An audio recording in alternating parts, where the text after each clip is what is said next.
इतना लेट? ये सर्विस है तुम्हारे रिजॉर्ट की? सॉरी सर, आपने कैंची मांगी थी, वो तो नहीं मिली। चाकू लेकर आया, इससे काम हो जाएगा। तो ब्लडी लाउजी पीपल। 10:30 हो गए, मीटिंग्स करनी है, अपॉइंटमेंट्स है, और अंदर ये आदमी बैठ के धरना दे रहा है। सर, आप अंदर नहीं जा सकते सर। हेलो डियर, सुन रहे हैं आप? ओ भाई साहब, जल्दी कीजिए, मुझे लेट हो रहा है। शराफत नाम की भी कोई चीज होती है, घर ही बनाकर बैठ गए हो। इग्नोर करने की भी हद होती है यार। अरे सुनाई दे रहा है कि नहीं आपको कुछ?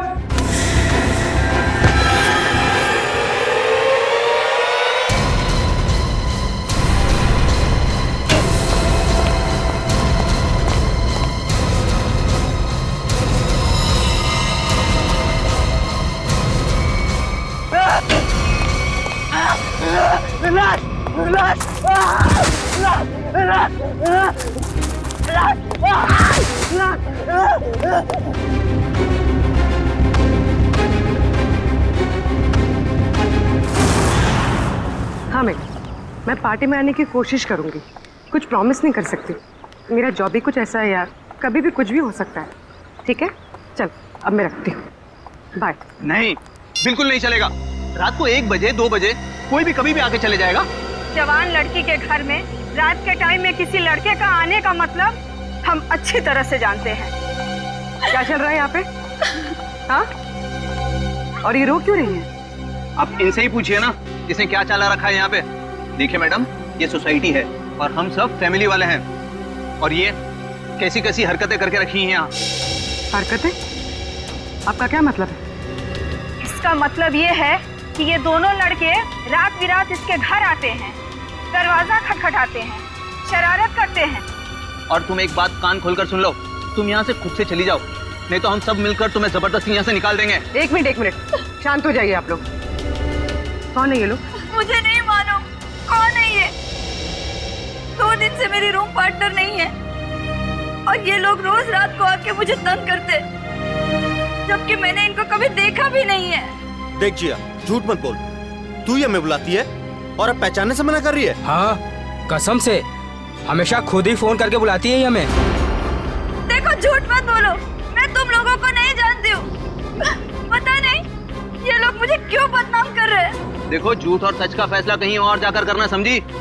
गुप्ता जी, इस बात का फैसला अब अभी कीजिए आप, और अगर आपसे भी नहीं होता है तो हम सब मिलकर इस लड़की का कमरा खाली कर देंगे। प्लीज सर, ऐसा मत कीजिए। देखो, मैं तुम्हें भाड़े पे घर देने के वक्त कहा था ना, हमारे सोसाइटी का रूल बहुत सख्त है। क्या बोला था ना? बोला। प्लीज सर, इसमें मेरा कोई कसूर नहीं। फिर भी 2 दिन में मेरी रूम पार्टनर आ जाएगी, तब मैं अपना सारा सामान यहाँ से शिफ्ट कर लूंगी। ओके, 2 दिन का टाइम देता हूँ, लेकिन 2 दिन में रूम खाली हो जाना चाहिए, समझी? तुम दोनों भागो यहाँ से।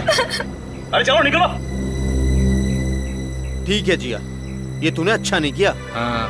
पहले खुद ही हमें बुलाती है और फिर इंसल्ट करती है। कमाल है यार। चल चल।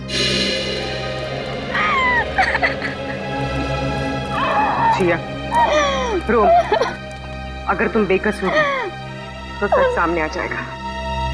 रोम मत।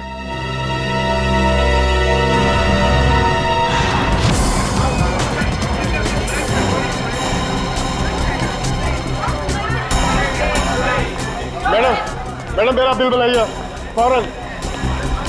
सुनिए जरा शांत हो जाइए। देखिए, यहाँ पर खून हुआ है, जब तक हमारा इन्वेस्टिगेशन पूरा नहीं होता कोई ये होटल छोड़कर नहीं जाएगा। मैडम आप भी ध्यान में रखिए, कोई भी गेस्ट नहीं जाएगा यहाँ से, समझे?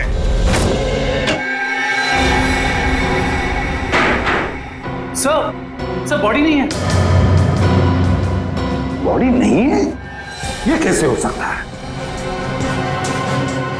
बॉडी गई कहां? बॉडी कैसे गायब हो गई? कैसे हो सकता है? और सर, अगर किसी ने मर्डर किया है और अगर वो बॉडी ले गया तो फिर ये सिर क्यों छोड़ गया?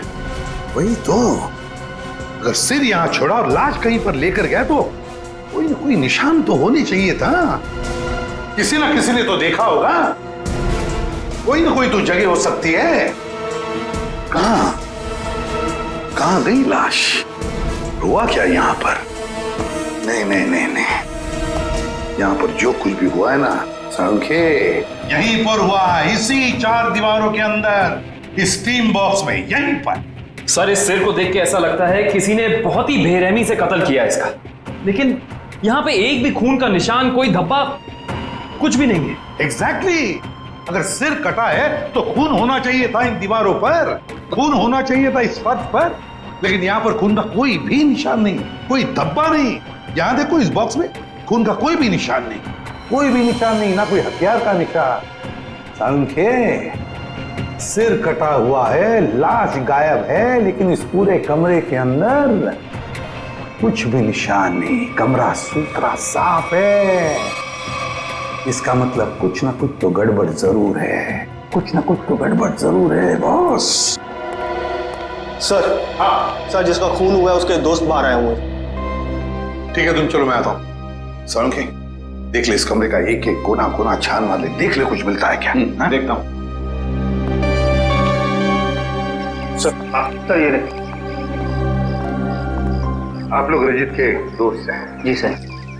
आखिरी बार कब मिले थे रजित? सर आज सुबह ही मुलाकात हुई थी। तो क्या कुछ फर्क लगा आपको रजित के बर्ताव में?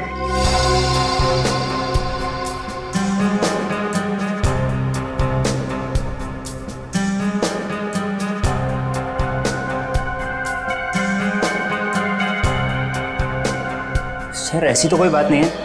इनफैक्ट हम जिम से साथ में ही आ रहे थे, कॉरिडोर में मेरी उससे बात भी हुई, बहुत फ्रेश और बहुत खुश लग रहा था।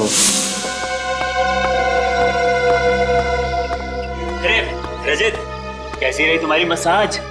हाँ, हल्का महसूस कर रहा हूँ। सेमिनार के लिए आए पर ऐसा लग रहा है वेकेशन के लिए आए मुझे लगा तुम वाकई में वेकेशंस के लिए ही आए हो। अरे कहीं सेमिनार में सो मत जाना। नहीं, मैं आधे घंटे के लिए स्टीम बात कर लूँ, फिर टॉक्सिन्स भी क्लीन हो जाएंगे और मैं फ्रेश भी लगूंगा। सर उसके बाद हम दोनों यहाँ स्टीम रूम में आए और वो स्टीम रूम का अटेंडेंट रिकी, सर रिकी ने ही स्टीम रूम तैयार किया था रजित के लिए। Good morning sir. Good morning Ricky. 10 बजे का अपॉइंटमेंट है मेरा। Yes sir. सर आप साइन कर दीजिए।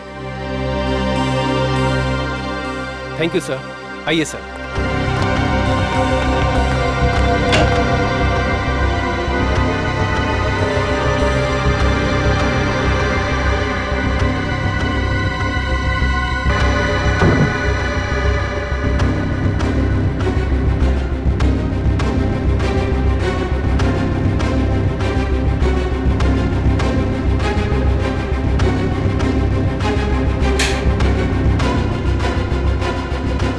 टाइम लगेगा? सिर्फ 25 मिनट। चल रजित, एंजॉय कर, ब्रेकफास्ट में मिलते हैं। चल ठीक है, ओके। स्टीम रूम का अटेंडेंट रिकी। रिकी, ये स्टीम रूम का अटेंडेंट रिकी कहाँ है? जरा बुलाओ उसे।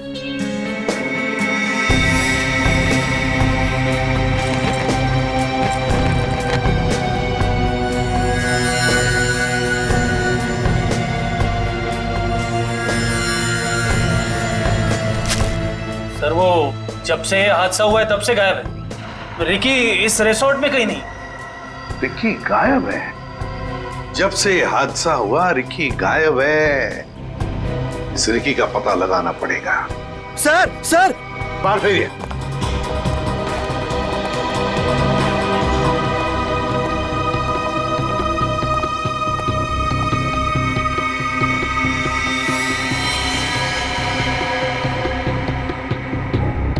छाती में 2 वार किए हैं। सर काफी गहरा है, पूरी ताकत से वार किया गया। हाँ,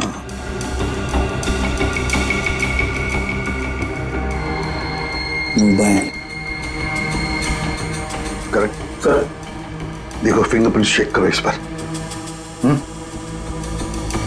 सो ये खाली ब्रीफकेस? स्टील की ब्रीफकेस, वो भी खाली। जरूर इसमें कुछ ऐसा सामान था जिसकी वजह से शायद इसे मारा गया। सर ये 2 ग्लासेस। 2 ग्लासेस?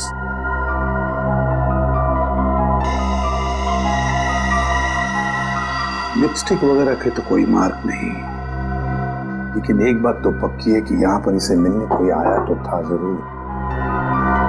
कोई ऐसा आदमी जिसे शायद जानता था, जरूर जानता होगा उसे। क्या नाम क्या था इस गेस्ट का? सर विनय नाम था इनका, और यहाँ पे होने वाले सेमिनार के लिए आए थे। विनय, तो इससे मिलने अगर जो भी कोई आया होगा उसका रिकॉर्ड तो हमें रिसेप्शन से मिलेगा ही ना? जी सर।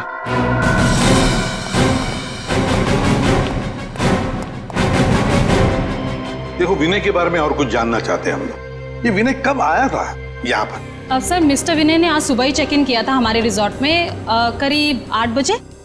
8 बजे? जी। अकेले ही आया था या कोई साथ में भी था उसके? अब नहीं सर, वो अकेले ही थे। उनके रूम में कोई बाहर से विजिटर आया था? नहीं सर, बाहर से तो कोई नहीं आया था, लेकिन उनके सेमिनार से उनके रूम में कोई गया हो तो उसका पता नहीं हमें। अच्छा, विनय के बारे में कुछ खास बात याद आती है तुम्हें? मेरा मतलब है कुछ भी, यू नो। आपके रिसोर्ट में इस ब्रीफकेस के लिए कोई पर्सनल लॉकर है? आई एम सॉरी सर, हमारे रिजॉर्ट में ऐसी कोई फैसिलिटी नहीं है। ओके। हाँ सर, उनके पास एक छोटा सा स्टील का ब्रीफकेस था जिसे वो कुछ ज्यादा ही संभाल के रख रहे थे, और उसके लिए उन्होंने पर्सनल लॉकर के बारे में भी पूछा, बट सर हमारे रिजॉर्ट में ऐसी फैसिलिटी नहीं है। स्टील का ब्रीफकेस? लगता है ये वही स्टील का ब्रीफकेस है जो हमें उसके बेड पर से मिला है। जरूर उसके अंदर कोई कीमती, कोई इंपॉर्टेंट सामान होगा। सर ऐसा भी तो हो सकता है कि इस विनय की मौत का यही कारण हो। हाँ सर, विनय के रूम में कोई होटल के बाहर से नहीं, होटल के अंदर से आया था और दोनों साथ में ही बैठे थे। सर। हाँ करण। सर इस फोन पर जो फिंगरप्रिंट थे उसे उठा लिया सर। Very good. देखते हैं आखिरी फोन किसका था। पार्टनर, जरूर किसी पार्टनर ने फोन किया था विनय को। पता लगाना पड़ेगा है कौन ये पार्टनर।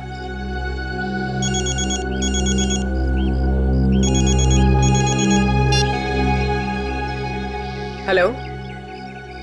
हाँ, तुम आज से ही काम शुरू कर दो, ये जरूरी है।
जिया,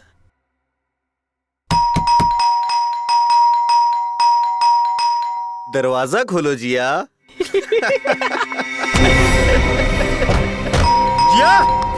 जिया, जिया दरवाजा खोलो वरना तोड़ देंगे हम, बता रहे हैं हम बस। ये इन लोगों का रोज का नाटक है। जिया, दरवाजा खोलो जिया। जिया प्लीज दरवाजा खोलो प्लीज, नहीं तो हम तोड़ देंगे दरवाजा, बोल दे रहे हैं हम। जिया, जिया, पुलिस को फोन करते हैं तभी बात समझ में आएगी। जिया, दरवाजा खोलो जिया। जिया,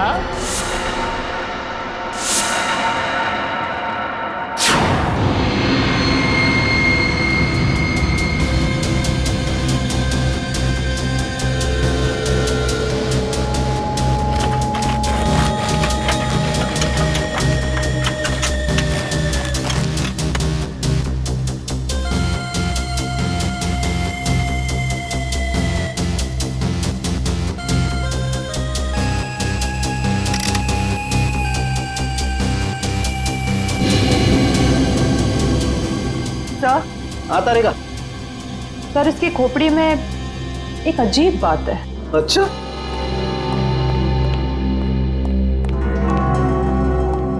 क्या अजीब बात है?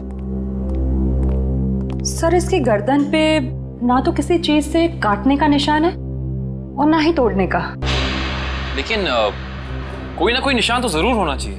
हाँ, कोई निशान तो होना ही चाहिए। अगर हथियार का नहीं है तो किसी और चीज का निशान होना चाहिए जिससे मारा गया। और इसकी खोपड़ी का अंदर का हिस्सा बिल्कुल खाली है। ऐसा लगता है जैसे कि सारी चीजें पिघल कर बह गई हो। ऐसा कैसे हो सकता है तारिका? इसके अंदर कोई मोम तो होता नहीं। खून है, मसल्स हैं, टिश्यूज हैं। हाँ, लेकिन ये खोपड़ी बिल्कुल खाली है। अच्छा तारिका, इसकी खोपड़ी में से जो फ्लूइड निकला था, तुम उस फ्लूइड को चेक करो, उसमें जरूर कुछ ना कुछ मिलेगा। सर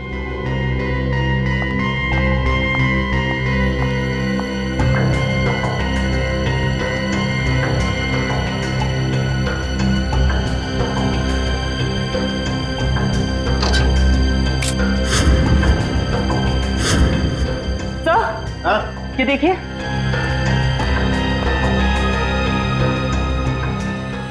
अरे एसिड, इसकी खोपड़ी के अंदर एसिड। सर इसका मतलब है एसिड या किसी केमिकल से इसके सर के अंदर के हिस्से और इसके शरीर को पिघला दिया गया और फिर स्टीम बॉक्स के ड्रेन पाइप से बाहर निकाला गया। हाँ, और वो भी 30 मिनट के अंदर। सर ये कैसे हो सकता है? हमने तो पढ़ा था कि कॉन्सेंट्रेटेड एसिड में किसी भी बॉडी को पिघलने के लिए कम से कम 20 घंटे लगते हैं। You're right, श्रेया, 20 घंटे ही लगने चाहिए, लेकिन इस केस में ऐसा नहीं हुआ। एक और बात, इस ड्रेन पाइप में मुझे कैल्शियम फॉस्फेट, जिससे इंसान की हड्डियां बनती हैं, वो और कुछ टिश्यूज के टुकड़े मिले हैं। मुझे लगता है जिस एसिड से इस आदमी के शरीर को पिघलाया गया है, यह एसिड किसी की इन्वेंशन है, कोई नई खोज। हाँ सर, उस बॉटल के निचले हिस्से से जो निशान बना था जिस केमिकल से, वो भी एसिडिक है और हमारे किसी केमिकल से मैच नहीं करता। लेकिन सर, अगर इस एसिड ने रजीत की बॉडी को पिघला दिया तो फिर वो स्टीम बॉक्स क्यों नहीं पिघला? वो इसलिए क्योंकि ये एसिड किसी मेटेलिक चीज को नहीं पिघलाता है और इसीलिए इस एसिड को कांच की बोतल में रखा गया था। सर फिर तो उसे बहुत दर्द हुआ होगा। नहीं वंश, मुझे नहीं लगता है इसे दर्द महसूस हुआ होगा। क्यों सर? क्योंकि श्रेया पहले इसे बेहोश कर दिया गया था। मतलब पहले इसे बेहोश किया गया, फिर मारा गया, उसके बाद स्टीम बॉक्स की ड्रेन पाइप से बहा दिया गया। बहुत ही डरावना और भयानक तरीका है किसी की जान लेने का। हाँ, और बहुत ही अजीब भी। सब कैसे किया गया होगा, ये कौन सा एसिड है, ये सब पता लगाने के लिए मुझे थोड़ा वक्त लगेगा। लेकिन सर, अगर ये किसी का आविष्कार है, नई खोज है, तो जाहिर सी बात है उसने उसके पेटेंट को रजिस्टर करवाया होगा। बिल्कुल करवाया होगा। इंटरेस्टिंग। इसका मतलब जिसने भी पेटेंट रजिस्टर करवाया है उसकी सारी इंफॉर्मेशन हमें गवर्नमेंट ऑफिस से मिल सकती है। हेलो, क्या?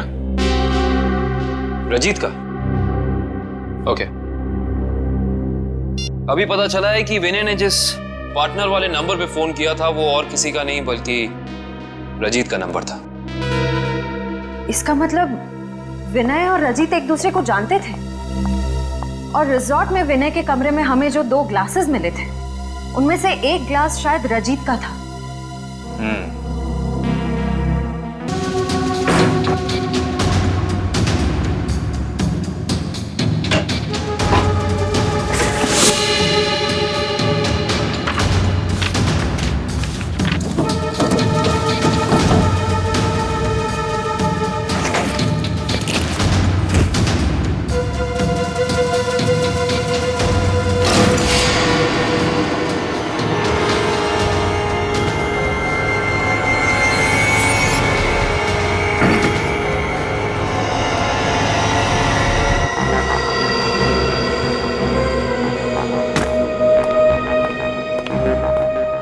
ये बॉटल देखो, इसका नीचे का हिस्सा बिल्कुल वैसे ही है जैसा निशान हमें रिजॉर्ट के स्टीम रूम में मिला। तो इस केमिकल से रिकी ने रजित की बॉडी पिघलाकर उसका खून कर दिया है? हाँ, लेकिन एक स्टीम रूम का अटेंडेंट किसी को इतनी चालाकी से नहीं मार सकता। ये उसके दिमाग का काम हो ही नहीं सकता। कोई है जो उससे ये करवा रहा है। कौन करवा सकता है ये सब? इसका जवाब तो रिकी देगा। हाँ, और उसके लिए रिकी का मिलना बहुत जरूरी है। चलो बाहर लोगों से पूछते हैं, शायद उसे जाते हुए किसी ने देखा। एक्सक्यूज मी, आप लोग सब यहीं आसपास रहते हैं? जी जी। ये वो रिकी रहता है यहाँ पे, आप लोग उसे जानते हैं? आज आपने उसे देखा? हाँ सर, मैंने देखा उसे। बड़ी जल्दी में लग रहा था और एक बैग भी था उसके हाथ में। अच्छा, यहाँ से किस तरफ गया था वो? सर उस तरफ। उस तरफ? हाँ सर, एक ट्रक आया और रिकी उस पर बैठ के निकल गया। थैंक यू, चलो उस डायरेक्शन में देखते हैं।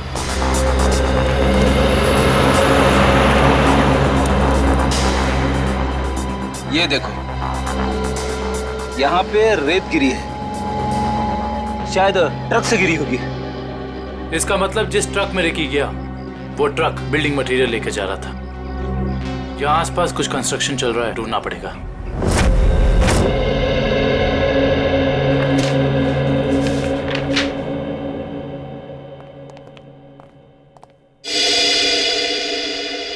जी कहिए। सीआईडी। सीआईडी? जी, पिछले हफ्ते में जितने भी एसिडिक केमिकल्स को पेटेंट कराया गया है उन्हें रजिस्टर करवाने वालों के नाम और पते हमें चाहिए। केमिकल का कोई नाम भी तो होगा। आप वो फाइल हमें दे दीजिए, हम खुद ढूंढेंगे। ठीक है।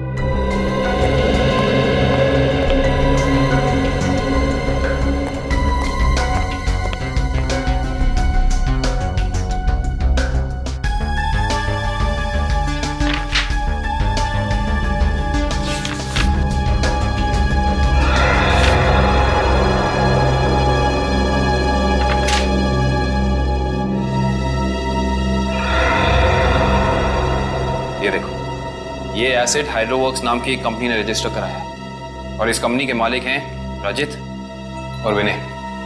इसलिए विनय के सेल फोन पे रजित का नंबर पार्टनर के नाम से सेव था। रजित अपने खोज से मरा और उसका पार्टनर विनय एक बंद कमरे में मरा हुआ मिला। इंटरेस्टिंग। ये केस तो और भी ज्यादा उलझता जा रहा है। नैना जी, हमें भी बहुत दुख है विनय की मौत का। हम आपका ज्यादा वक्त नहीं लेंगे।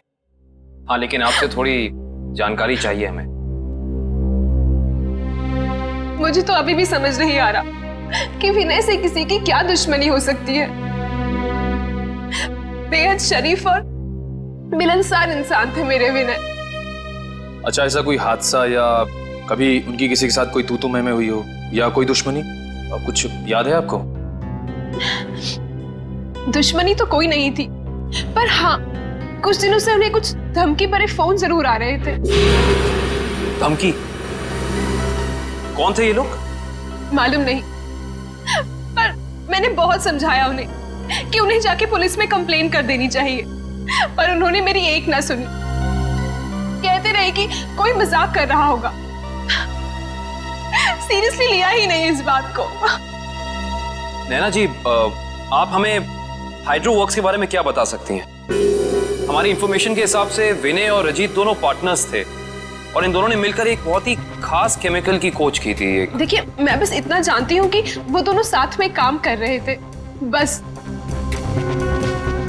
देखिए नैना जी, उसी केमिकल का इस्तेमाल करके पहले किसी ने रजीत को और फिर विनय को मार डाला। ऐसा कैसे हो सकता है? वो केमिकल तो विनय अपने साथ लेकर जाने वाले थे एक ब्रीफकेस में। उन्हें सेमिनार में कुछ पेपर सबमिट करने थे और वही उन्हें रजित से भी मिलना था। अच्छा नैना जी, क्या पहले कभी ऐसी कोई घटना हुई है जिससे हमें कोई सुराग मिल सके? ऐसा कुछ खास तो नहीं, पर हाँ कॉलेज के दिनों में जब वो जूनियर कॉलेज में पढ़ते थे तब कुछ तो केस हुआ था जिसकी वजह से उन्हें कॉलेज से रेस्ट्रिकेट कर दिया गया था। अच्छा, वो केस क्या था, कुछ उसके बारे में पता है आपको? देखिए, मैं ज्यादा कुछ नहीं जानती, पर बस इतना पता है कि कुछ तो केस हुआ था जिसकी वजह से उन्हें रेस्ट्रिकेट कर दिया गया था बेवजह। कौन सा कॉलेज था ये? GRN college. Thank you. Vinay और रजीत के खून का इस कॉलेज की घटना से क्या संबंध है, पता करना पड़ेगा।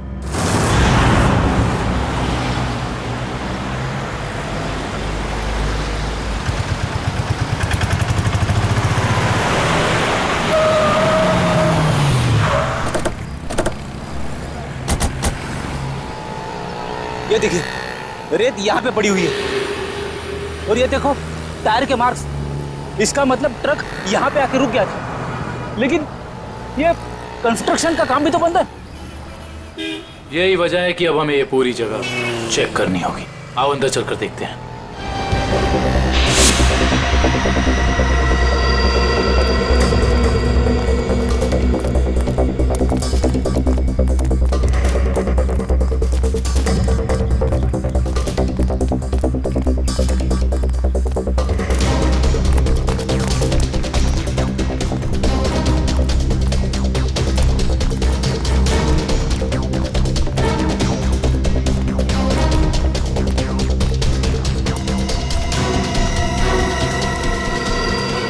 सर, रिकी यहाँ पे है।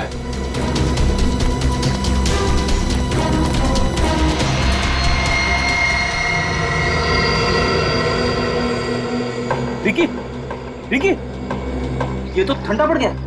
हाँ सर, इसकी स्किन भी कड़क हो गई है। पहले इसे हॉस्पिटल पहुंचाओ।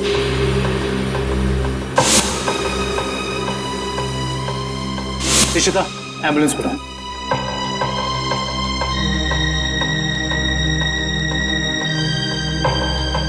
इसके शरीर पे जेल जैसा कुछ लगा हुआ है, जिसकी वजह से इसका शरीर अकड़ गया होगा। और ये देखिए, आसपास के पत्थरों पे भी जेल जैसा ही है। ये देखो,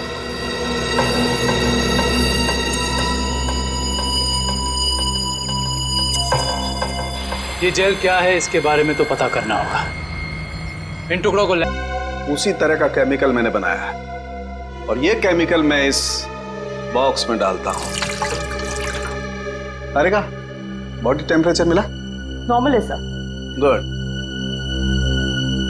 इस स्टीम बॉक्स में जो बॉडी है ये लगभग इंसान की बॉडी की जैसे ही है। आपका कहने का मतलब है क्लोन की तरह? ऐसा ही समझ लो। अब इस मशीन में हमने जो केमिकल डाला है उसकी स्टीम हम स्टीम बॉक्स में पास करते हैं। लगभग 30 मिनट तक हम स्टीम पास करते हैं। उसके बाद देखते हैं क्या होता है।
गजब हो गया सर, 30 मिनट में पूरी बॉडी डिसॉल्व हो गई। हाँ निखिल, ये केमिकल बहुत पावरफुल है। थोड़ी सी मात्रा में पूरी की पूरी बॉडी पिघल करके बह जाती है। रिकी की बॉडी भी इसी केमिकल की वजह से फ्रीज होकर के अकड़ गई थी। आई सी, बहुत ही खतरनाक केमिकल है ये।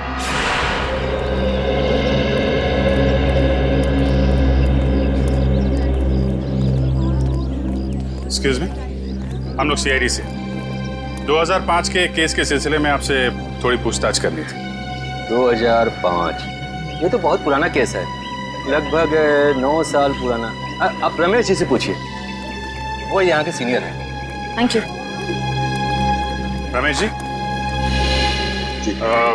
हम लोग सीआईडी से 2005 में एक घटना हुई थी जिसमें रजित और विनय का नाम आया था। रजित और विनय? सर क्या है कि हर साल इतने लड़के लड़कियां आते हैं तो नहीं, उस केस में इन दोनों लड़कों को रेस्ट्रिकेट किया गया था। रेस्ट्रिकेट? अरे हाँ, याद आया, उस साल कॉलेज के एक स्टूडेंट की मौत हो गई थी और इन दोनों लड़कों का नाम भी उस केस से जुड़ गया था। काफी बवाल हुआ था। ये स्टूडेंट कौन था और उसकी मौत कैसे हुई? मैडम, बहुत अजीब तरीके से हुई थी। ये किस्सा लेबोरेटरी में हुआ था।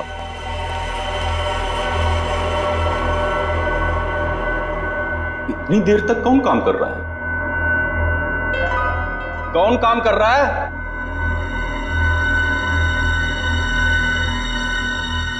अरे भाई, खोगे का काम में जवाब तो दो, कब तक काम करोगे?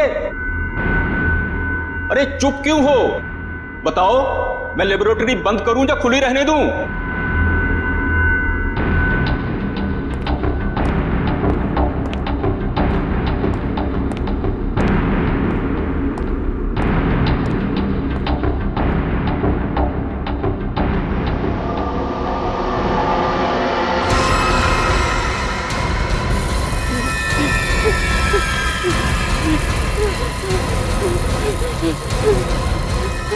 विनय, विनय, ये देखो संपत को क्या हो रहा है? सर बचाइए इसे, प्लीज सर बचाओ इसे। सर देखिए ना संपत को क्या हो रहा है। सर देखिए ना। क्या क्या क्या कुछ करो भाई। सर क्या हो रहा है, देखिए ना सर बहुत भयानक था वो। ऐसा मैंने पहले कभी नहीं देखा था। एक आदमी खड़ा था और खड़े खड़े पिघल गया। संपत नाम था उसका, पुलिस केस भी हुआ था और विनय और रजित को रेस्ट्रिकेट किया गया था। इस केस से जुड़ी सारी फाइलें चाहिए। हेलो, कहाँ? कौन से रेस्टोरेंट? ठीक है, मैं पहुंचती हूँ, नजर रखना।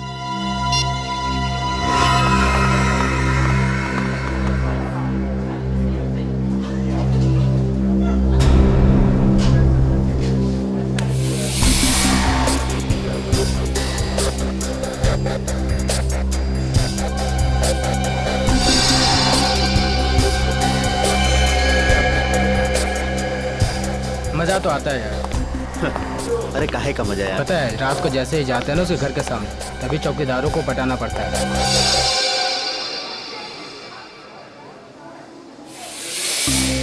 मैडम, आप यहाँ कैसे? तुम लोग क्या समझते हो? तुम लोग कुछ भी करते रहोगे और तुम्हारा कोई कुछ नहीं बिगाड़ सकता। मैडम, हमने क्या किया? एक लड़की का जीना हराम कर रहे हो और पूछ रहे हो क्या किया है? टेढ़ी बात करोगे ना तो सीधा करना हमें आता है। क्यों कर रहे हो ये सब? मैम, हम खुद नहीं गए उसके घर, वो खुद ही हमें बुलाती थी। हम पहले भी बता चुके हैं मैम आपको। और मैडम, आपको जानना ही है तो आप जिया से बात करो ना, वो क्यों बुलाती है हमें? वो झूठ नहीं बोलती है। सर, हम सच बोल रहे हैं सर, हमारा यकीन कीजिए प्लीज। हाँ जानता हूँ, राजा हरिश्चंद्र के चेले हो ना तुम लोग। देखो, लास्ट चांस करो, सच सच बताओ, उस लड़की को क्यों परेशान कर रहे हो? और अगर सीआईडी का तरीका अपनाओगे ना तो तोते की तरह बोलना शुरू कर दोगे।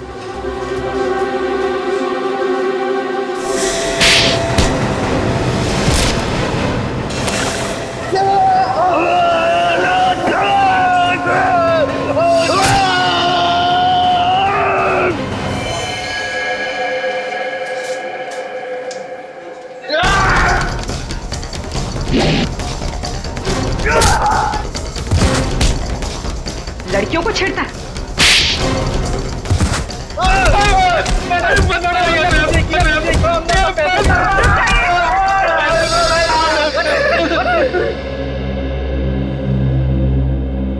किसके कह जो किसी भी मसल को 5 मिनट के लिए फ्रीज कर सकती थी।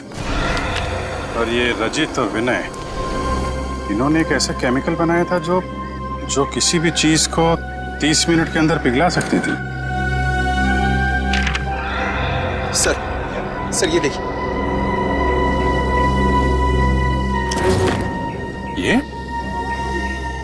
ये भी उस वक्त कॉलेज में था और ये बात उसने हमसे छुपाई।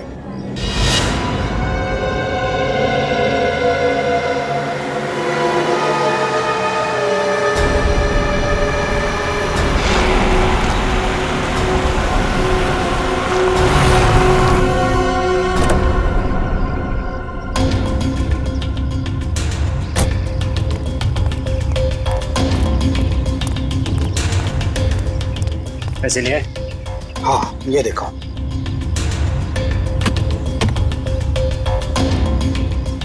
अब खुश? गुड। ये रहा तुम्हारा सामान।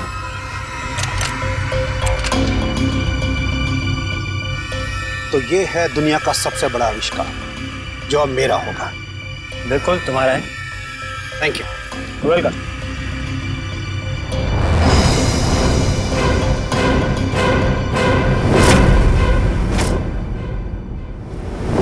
ये छुप छुप के क्या कर रहे हो? हैं? क्या कर रहे हो छुप छुप के? आगे मत बढ़ना, वरना ये बोतल इसी के साथ मैं फोड़ दूंगा। मत बढ़ना आगे, कह रहा हूँ आगे मत बढ़ना, नहीं तो ये मारा जाएगा। तुम यहाँ से जा नहीं सकते हो, छोड़ो उसे। आगे नहीं बढ़ना। कहा ना, मैं झूठ नहीं बोला, झूठ नहीं बोला मैं। पीछे रहो, आगे मत बढ़ना।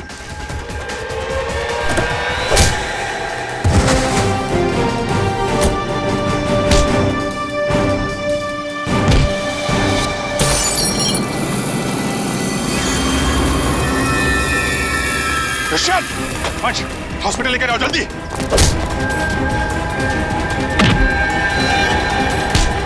हाँ,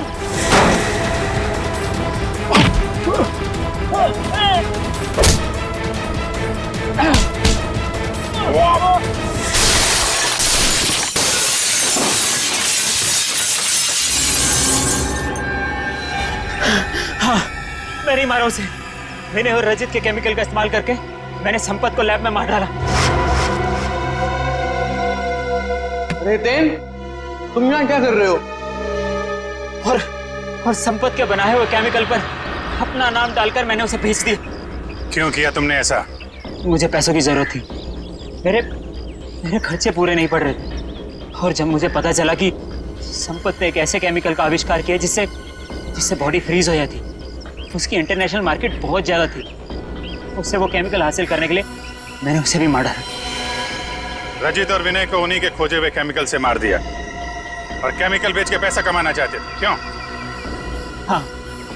और इसमें वो स्टीम रूम का अटेंडेंट रिकी, उसने तुम्हारी मदद की थी। हाँ, लेकिन मैंने उसे पैसे दिए थे। इस बॉटल का सारा केमिकल स्टीम बॉक्स में डाल देना। जैसे ही काम खत्म हो जाए इस बॉटल को गायब कर देना। चलो। हाँ, समझ गया। चलो निकलो। मैंने पहले विनय को मारा।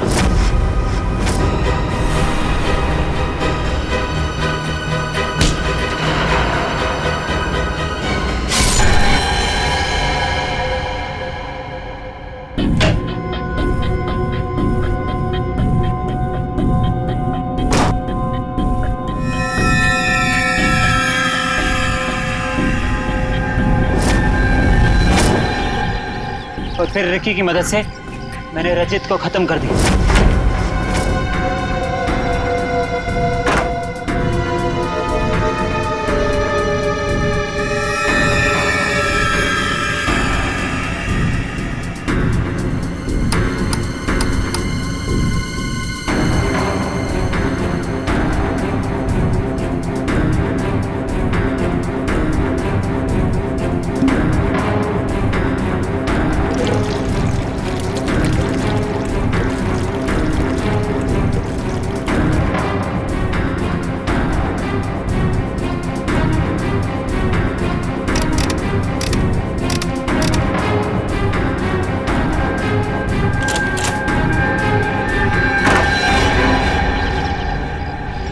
विक्की तो तुम्हारा साथी है ना, फिर उसे मारने की कोशिश क्यों की तुमने? विक्की मुझे ब्लैकमेल कर रहा था। मैं सोच रहा हूँ कि जुबान भी कितनी कीमती चीज है, अगर फिसल जाए तो करोड़ों का नुकसान करा दे, इज्जत गवा दे, फांसी चढ़वा दे। मतलब? वो केमिकल की बोतल मेरे सीने में 2 मर्डर्स के राज बहुत ज्यादा है।